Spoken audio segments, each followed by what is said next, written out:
সোনা, রান্নাঘরে কয়েকটা আলু ছিল, তাই দিয়ে আলুর তরকারি রান্না করতে বসিয়ে এসেছি। আর কিছুক্ষণ অপেক্ষা কর, তরকারি হয়ে গেলেই খেতে দিচ্ছি তোমাকে, কেমন? ঠিক আছে মা, তাহলে রান্নাঘরে গিয়ে বসে অপেক্ষা করি, তরকারি হলেই খেয়ে নেব। হ্যাঁ সোনা, তুই যা, গিয়ে আগে হাত পা ধুয়ে নে, তারপর রান্নাঘরে খেতে আসবি।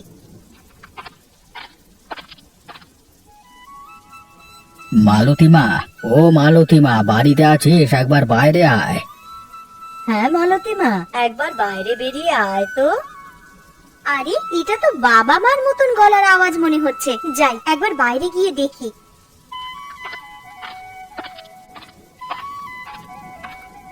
আরে তোমরা হঠাৎ করে আমাদের বাড়িতে চলে এলে, আবার এই ঝড় বৃষ্টির দিনে?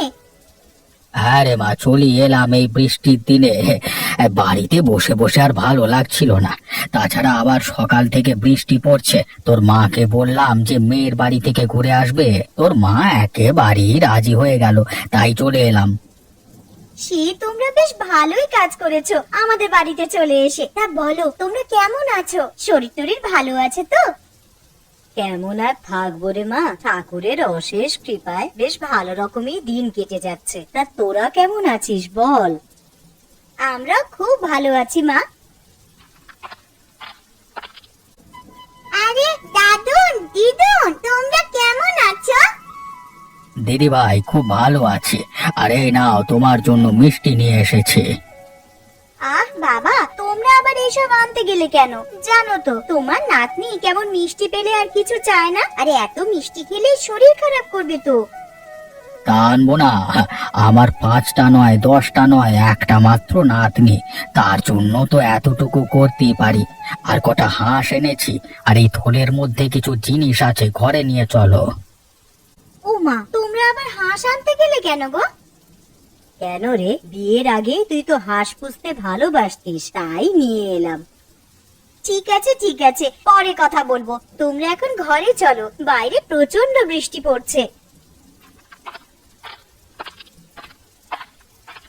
বাবা জানো, আজ দাদু আর দিদুন আমাদের বাড়িতে এসেছে।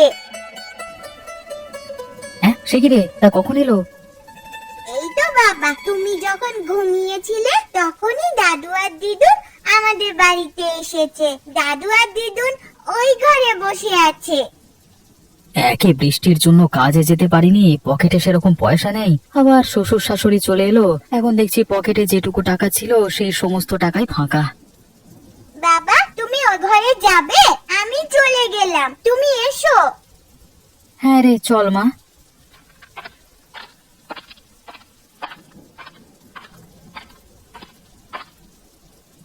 আরে এই তো জামাই চলে এসেছে। তা বাবা মা, আপনারা কেমন আছেন বলুন? আর আসতে কোনো অসুবিধা হয়নি তো? না না জামাই বাবা, সেরকম কোনো অসুবিধা হয়নি। তা আপনারা যখন আমাদের বাড়িতে চলে এসেছেন, 1 সপ্তাহ না কাটিয়ে মানে যেতে দেব না, কিন্তু না হলে আমি কিন্তু ছাড়বো না। হ্যাঁ আচ্ছা বাবা, সে এখন দেখা যাবে। না মা, দেখা যাবে বললে তো হবে না, জামাই যখন একবার বলেছে তখন তোমাদেরকে এই কথা রাখতেই হবে। আর কি গো শুনছো, আর তুমি এবার রান্নাঘরে এসো তো, কিছু কথা আছে।